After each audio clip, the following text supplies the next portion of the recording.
Most welcome all of you again. Welcome to IAS tutorial. मैं हूं राजेश्वर। छत्तीसगढ़ के complete lecture series में आपका स्वागत है। एमसीक्यू के फॉर्म पर सीजीपीएससी, सीजी व्यापम, इन सभी के एग्जाम को पॉइंट ऑफ व्यू में रखते हुए हम एक इंटायर सिलेबस आपको कवर करा रहे हैं एमसीक्यू के फॉर्म में, जो कि आपके एग्जाम में ऑलरेडी बहुत सारे एग्जाम में पूछे गए हैं प्रश्न। उन प्रश्नों का भी इसमें संग्रह है और एक्सपेक्टेड जो क्वेश्चन आ सकते हैं उन प्रश्नों का भी संग्रह है। बाकी कूट में जो प्रश्न होंगे वो आपको टेस्ट सीरीज में मिलेंगे, जो कि आईएएस ट्यूटोरियल के एप्लीकेशन पर आप लोग को उपलब्ध हो जाएगा। सीजीपीएससी का टेस्ट सीरीज प्रारंभ हो गया है, जा करके आप ज्वाइन कर सकते हैं। नीचे लिंक में एप्लीकेशन का लिंक भी दिया गया है डिस्क्रिप्शन बॉक्स में, ठीक है।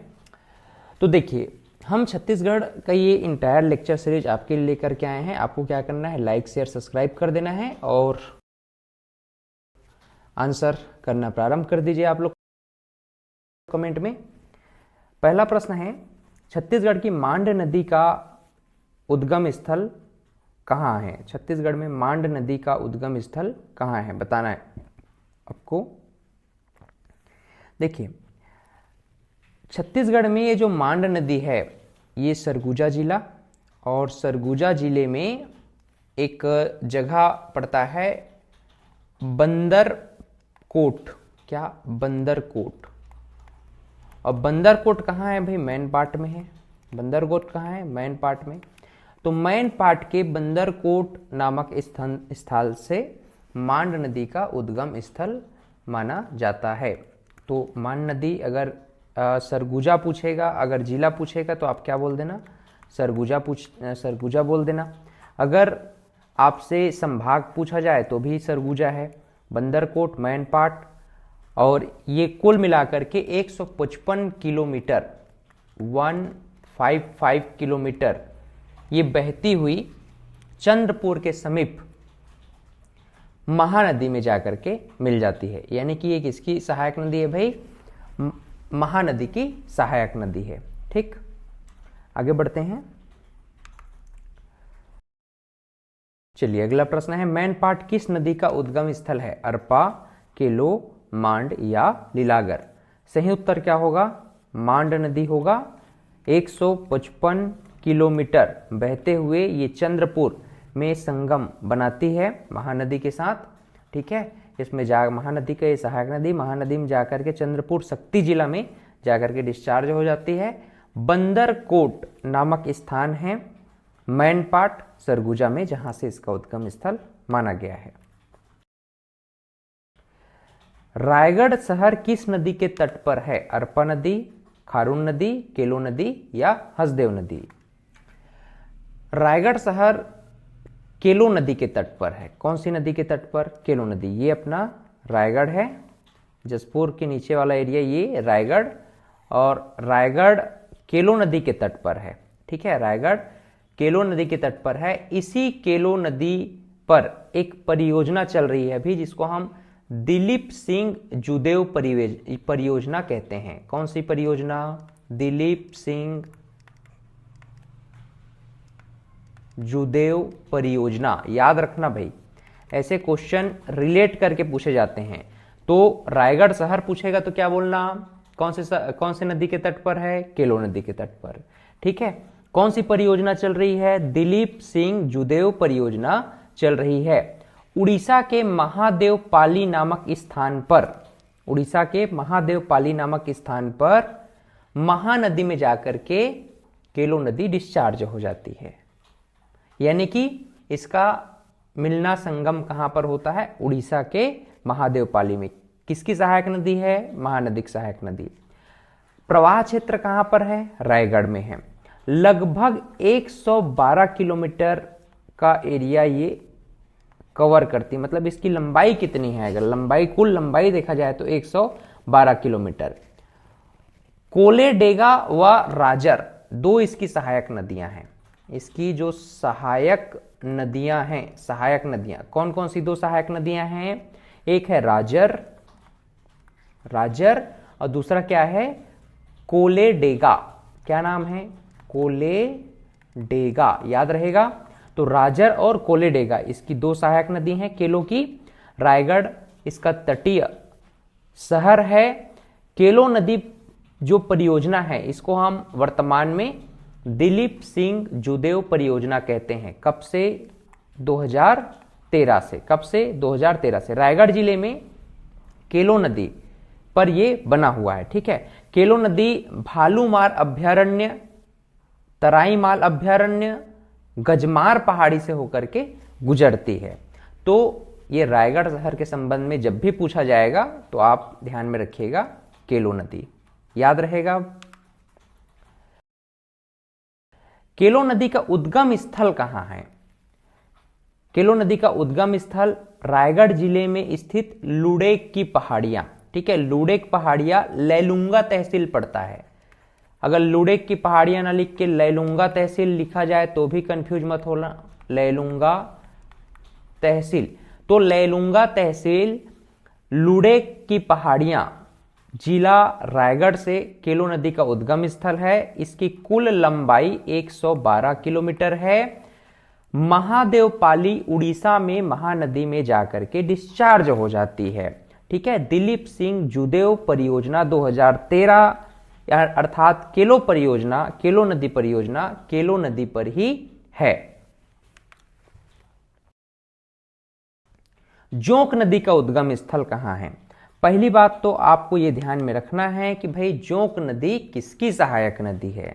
तो पहला बात कि ये जो जोंक नदी है ये महानदी की सहायक नदी है। ये है अपना महानदी, महानदी, और महानदी की प्रमुख सहायक नदी क्या है? जोंक नदी। कौन सी नदी? जोंक नदी। ठीक है, याद रहेगा। महानदी की प्रमुख सहायक नदी क्या है? जोंक नदी। जोंक नदी, शिवनाथ नदी और महानदी का संगम स्थल कहां है? प्रीवियस क्लास में मैंने आपको पढ़ाया था। कमेंट बॉक्स में आप लोग बताइए कि जोंक नदी, शिवनाथ नदी और महानदी का उद्गम स्थल कहां है। तो जोंक नदी का उद्गम स्थल अगर आपसे पूछा जाए तो याद रखिएगा महासमुंद जिले के, कौन सा जिला? महासमुंद जिले के सोनबेड़ा पठार। महासमुंद जिले के सोनबेड़ा पठार, ये महासमुंद जिले के सोनबेड़ा पठार गौरागढ़ पहाड़ी। कौन सा पहाड़ी है? गौरागढ़ पहाड़ी। गौरागढ़ पहाड़ी से जोंक नदी का उद्गम है। जोंक नदी पर बल्लार जलाशय का निर्माण हुआ है। याद रखिएगा, इसी पर बल्लार जलाशय का निर्माण कराया गया है। जोंक नदी किसकी सहायक नदी है? प्रमुख सहायक नदी महानदी की। और इसकी कुल लंबाई कितनी है? तो जोंक नदी की कुल लंबाई है 90 किलोमीटर। जोंक नदी की कुल लंबाई कितनी है? 90 किलोमीटर। इसके तटीय शहर कौन कौन से हैं? जोंक नदी के तटीय शहर या तटीय क्षेत्र अगर हम देखें तो एक तो सोनाखान, पहला सोनाखान बलौदाबाजार जिला, और गिरौदपुरी बलौदाबाजार जिला। ठीक है, गिरौदपुरी क्यों प्रसिद्ध है आप लोग मुझे कमेंट में बताइए। सोनाखान क्यों प्रसिद्ध है और गिरौदपुरी क्यों प्रसिद्ध है? ठीक है, ये आप लोग कमेंट में मुझे अभी बताइए कि सोनाखान और गिरौदपुरी क्यों प्रसिद्ध है। जोंक नदी का उद्गम स्थल हमको पता चला कहां पर है? महासमुंद। याद रखिएगा, ये है महासमुंद, राइट, महासमुंद। तो महासमुंद जिले के सोनबेड़ा पठार में गौरागढ़ पहाड़ी से जोंक नदी का उद्गम स्थल है। इसमें एक बल्लार जलाशय का निर्माण किया गया है। जोंक नदी महानदी की प्रमुख सहायक नदी है। 90 किलोमीटर इसकी कुल लंबाई है। इसका तटीय शहर या तटीय गांव, तटीय क्षेत्र अगर हम देखें तो बलौदाबाजार जिले का सोनाखान, गिरौदपुरी। और प्रवाह क्षेत्र अगर पूछा जाए तो प्रवाह क्षेत्र 2 जिले हैं, एक तो बलौदाबाजार और महासमुंद, बलौदाबाजार और महासमुंद। शिवरी नारायण जिला जांजगीर चांपा के निकट महानदी में जाकर के ये डिस्चार्ज हो जाती है। ठीक है, जोंक नदी व्यापवर्तन परियोजना जिला महासमुंद में है। तो ये 3-4 बातें हैं जो आपको जोंक नदी के संदर्भ में याद रखना है। आगे बढ़ें, चलिए। जोंक नदी किसकी सहायक नदी है? अब आसानी से आप लोग बता देंगे। जोंक नदी महानदी की प्रमुख सहायक नदी है। खुर्जा पहाड़ी किस नदी का उद्गम स्थान है? मांड, हसदो, ईब या अहिरन? याद रखिएगा, खुर्जा पहाड़ी ना ईब नदी का उद्गम स्थान है। कौन सी नदी? ईब नदी। अब देखो, खुर्जा पहाड़ी के रानी झूला नामक स्थान, अब सबसे पहली बात तो जिला देख लो, तो जिला है आपका जसपुर। क्या है? जसपुर। तो जसपुर जिले में, ठीक, जसपुर जिले के खुर्जा पहाड़ी के रानी झूला नामक स्थान, रानी झूला, तो रानी झूला नामक स्थान से पंडरापाट बगीचा तहसील, पंडरापाट बगीचा तहसील, बगीचा तहसील, ठीक, जसपुर जिला में खुर्जा पहाड़ी रानी झूला के पास पंडरापाट बगीचा तहसील से ईब नदी का उद्गम स्थल माना जाता है। ईब नदी की कुल लंबाई 202 किलोमीटर है और छत्तीसगढ़ में ये केवल 87 किलोमीटर प्रवाहित होती है। ठीक है, इसका संगम स्थल कहां है? तो संगम स्थान है महानदी में, यानी कि ईब नदी किसकी सहायक नदी है?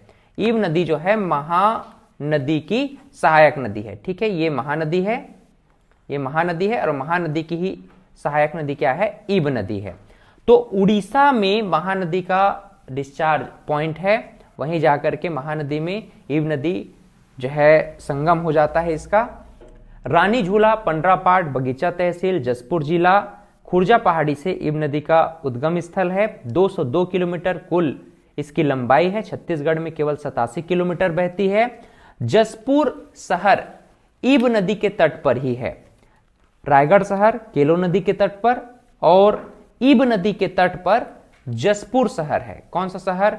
जसपुर शहर। याद रहेगा, ईब नदी के रेत में सोने के कण पाए जाते हैं। याद रखना, ईब नदी के तट पर सोने के कण पाए जाते हैं, या ईब नदी के रेत में ना, ईब नदी के रेत में, याद रखिएगा, ईब नदी के रेत में सोने के कण पाए जाते हैं। इसकी बहुत सारी सहायक नदियां हैं। देखो, ईब की बहुत सारी सहायक नदियां हैं। कौन कौन सी सहायक नदियां हैं आप देख लो। डोरकी, सीरी नदी, खोरुंग और मैनी। मैं यहां पर लिख देता हूं कौन कौन सी सहायक नदी है, क्रमशः आप लोग देख लीजिए। डोरकी, ठीक, डोरकी के अलावा है सीरी नदी, सीरी नदी, सीरी नदी के अलावा खोरुंग, खोरुंग और खोरुंग के अलावा है मैनी नदी। क्लियर?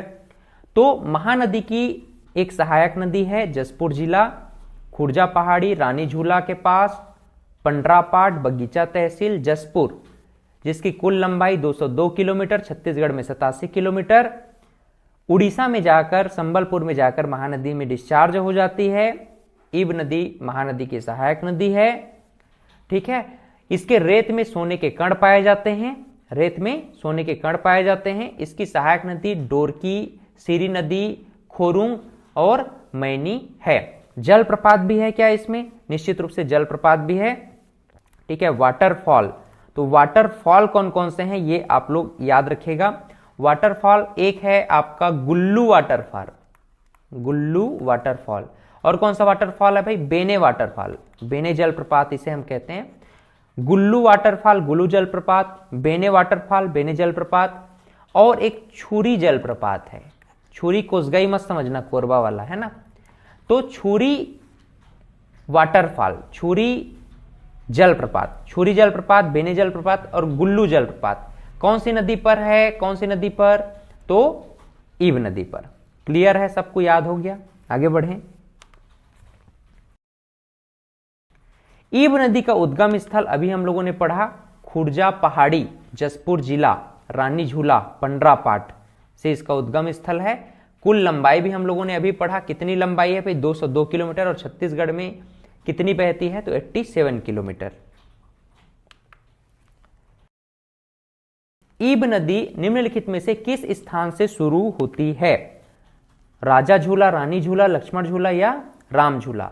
सही उत्तर क्या होगा? रानी झूला होगा। सही उत्तर क्या है? रानी झूला। पंडरापाड़, बगीचा तहसील, जसपुर, खुर्जा पहाड़ी से इसका उद्गम स्थल है। 202 किलोमीटर कुल लंबाई, छत्तीसगढ़ में 87 किलोमीटर।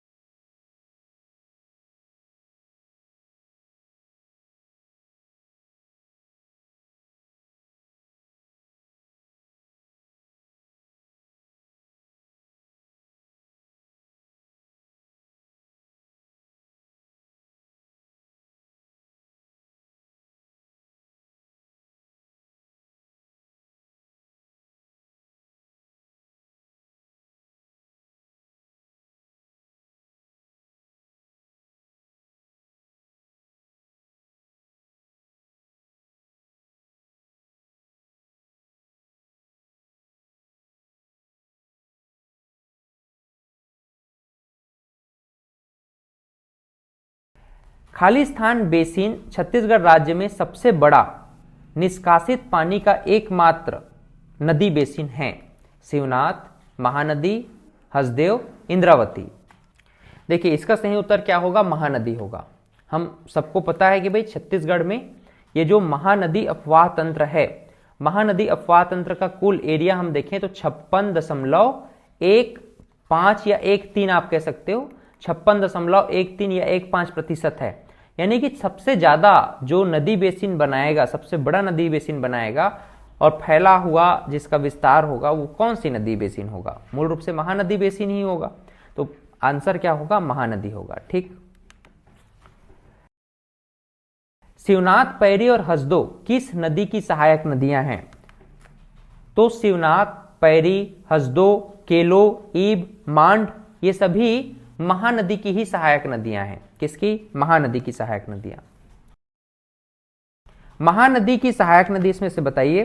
खारून, मनियारी, अरपा, केलो।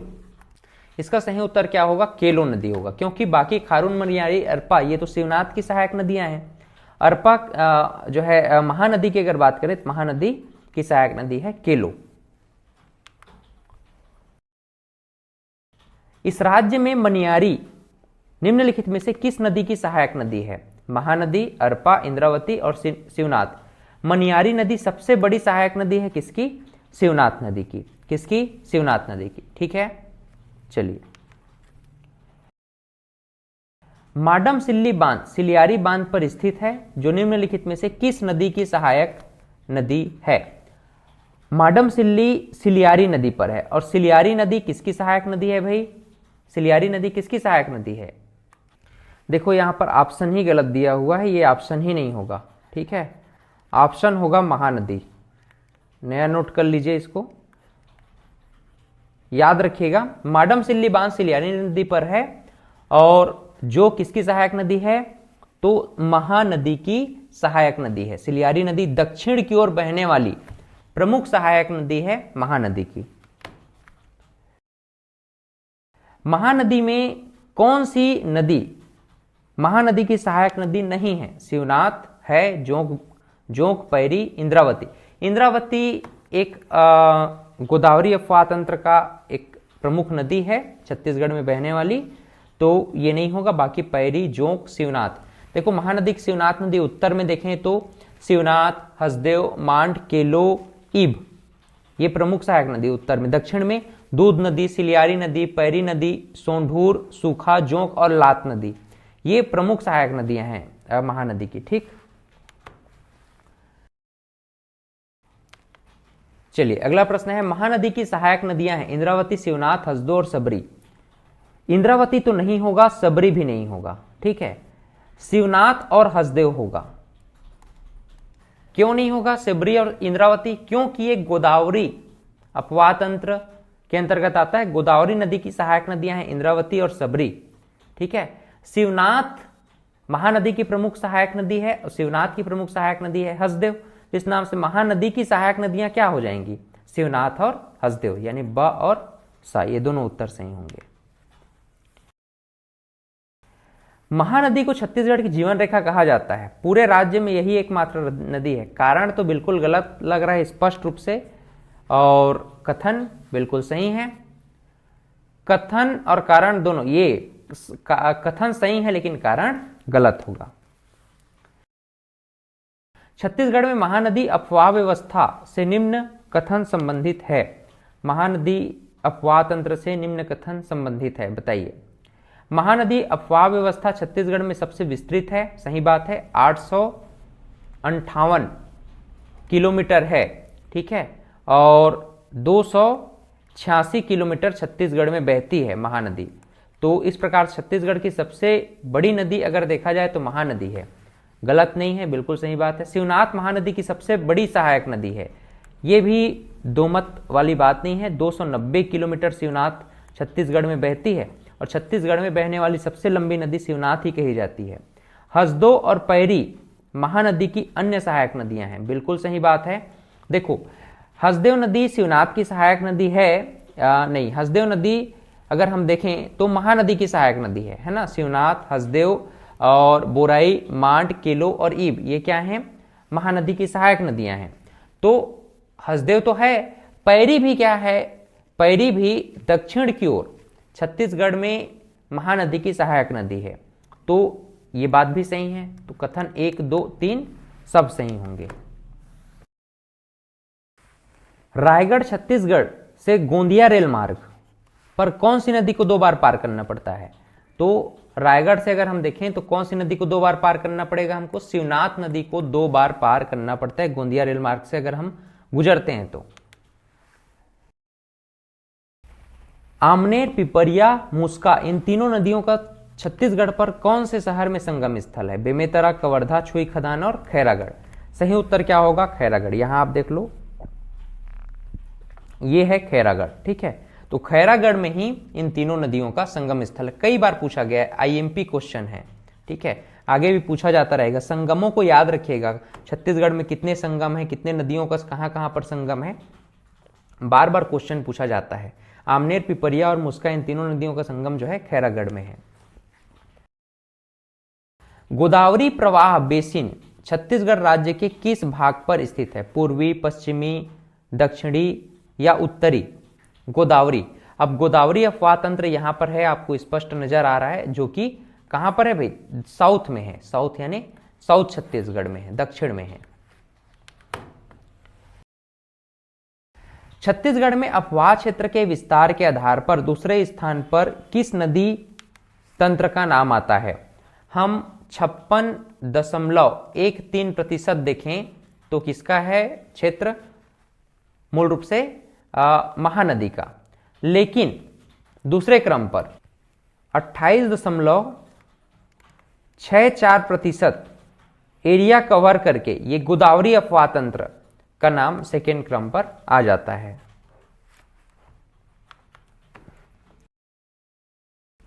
छत्तीसगढ़ में स्थित गोदावरी बेसिन की प्रमुख नदी निम्नांकित में से कौन सी है? कन्हार, महानदी, इंद्रावती या शिवनाथ?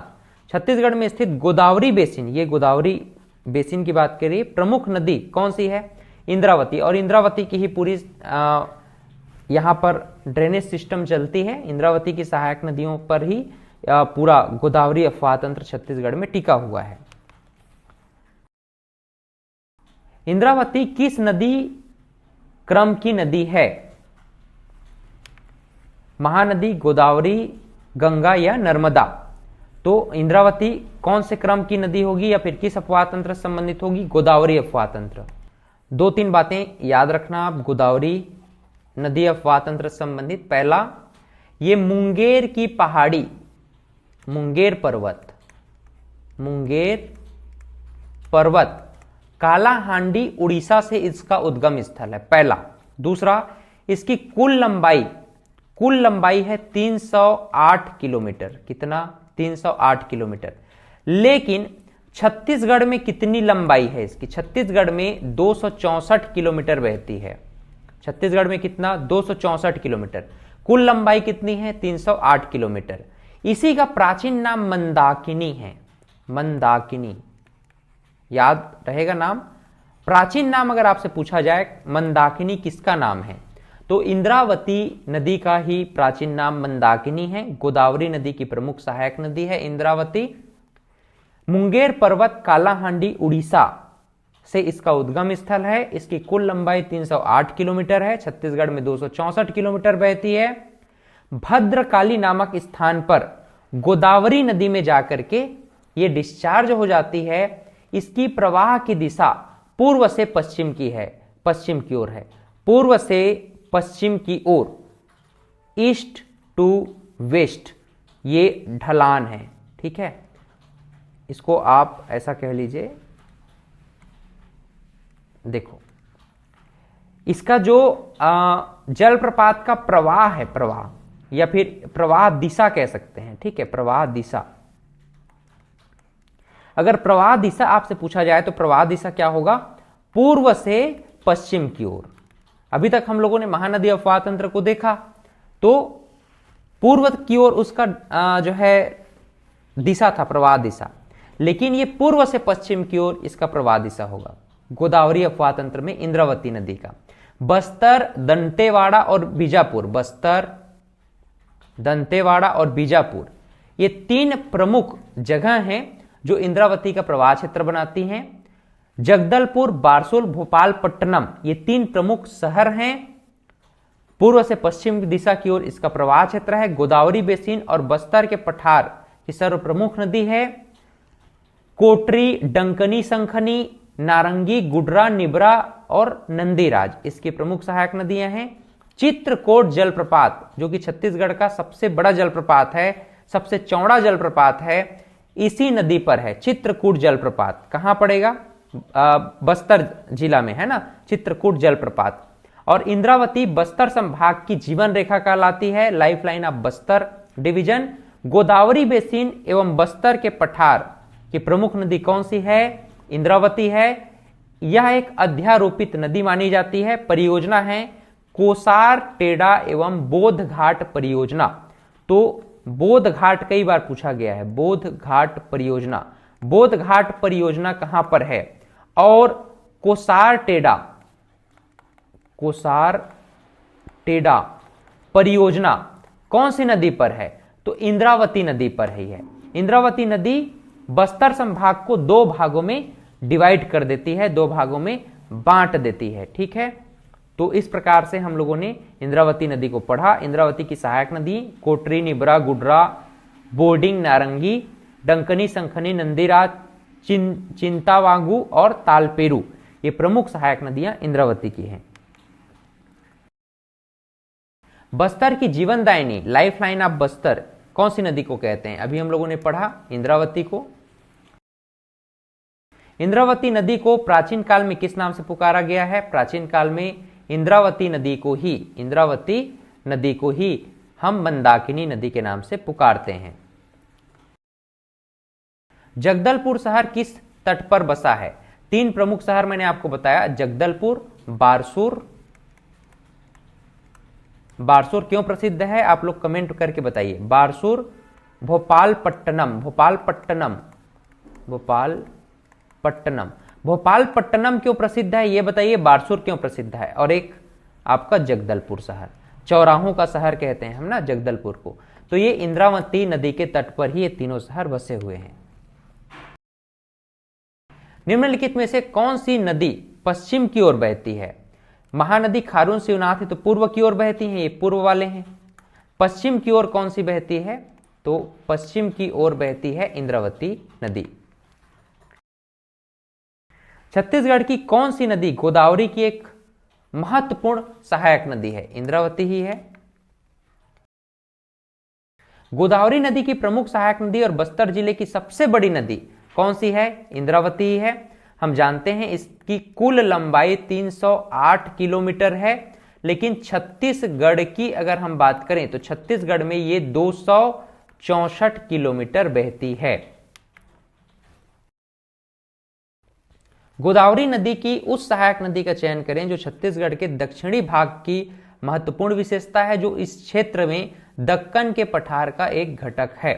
तो दक्कन के पठार का एक घटक के संदर्भ में अगर पूछा जाए तो दक्कन के पठार, ये वाला दक्कन का पठार कहलाता है। दक्कन के पठार में जो नदी है, प्रमुख नदी है, गोदावरी की प्रमुख सहायक नदी है, उसका नाम है इंद्रावती नदी।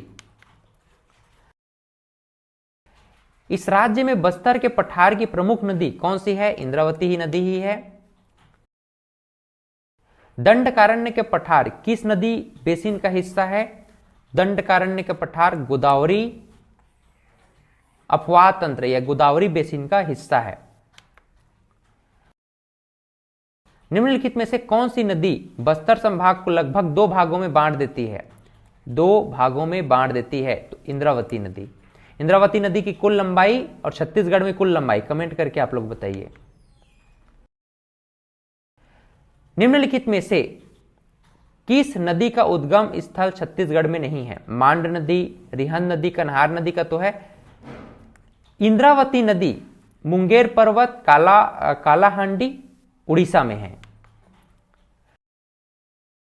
इंद्रावती की सहायक नदी है बोर्डिंग, नारंगी, कोटरी, गुदरा, तालपेरू, चिंतावांगू, नंदीराज, संखनी, डंगनी। ये सभी इंद्रावती की सहायक नदियां हैं। कोंडागांव किस नदी के किनारे स्थित है भाई? नारंगी नदी के किनारे स्थित है। कौन सी नदी? नारंगी नदी। और ये नारंगी नदी बस्तर जिला और आपका कोंडागांव दोनों को कवर करती है। चित्रकूट के समीप इंद्रावती में जाकर के नारंगी नदी डिस्चार्ज हो जाती है। माकड़ी पहाड़ में इसका उद्गम स्थल है नारंगी नदी। कोंडागांव शहर नारंगी नदी के तट पर ही स्थित है। माता दंतेश्वरी मंदिर किन 2 नदियों के संगम पर है? डंकनी, संखनी नदी। क्या? डंकनी, संखनी नदी। निम्नलिखित नदियों में से किसका जल रक्ताभ है? संखनी नदी का। देखो, नंदीराज चोटी, बैलाडीला पहाड़ी, जिला दंतेवाड़ा से इसका उद्गम स्थल है संखनी नदी का। दंतेवाड़ा जिले में डंकनी नदी में जाकर के ये विसर्जित हो जाती है। यह छत्तीसगढ़ की सबसे प्रदूषित नदी है। लौह युक्त पानी के कारण इसका रंग रक्ताभ है, लाल है। संखनी नदी का जल लाल होने के कारण ही इसको हम रक्ताभ कह देते हैं। ये लाल नदी के नाम से भी इसको पुकारते हैं। कई बार इसको हम लाल नदी के नाम से पुकारते हैं। ठीक है, इसको क्या कहते हैं? लाल नदी कह देते हैं। ठीक, लाल नदी कह देते हैं। और डंकनी संकनी के संगम पर जिला दंतेवाड़ा में माता दंतेश्वरी मंदिर स्थित है। बैलाडीला की पहाड़ियों में से निम्नलिखित में से कौन सी नदी निकलती है? बैलाडीला की पहाड़ियों से भाई संखनी नदी निकलती है। तो बैलाडीला की पहाड़ी नंदीराज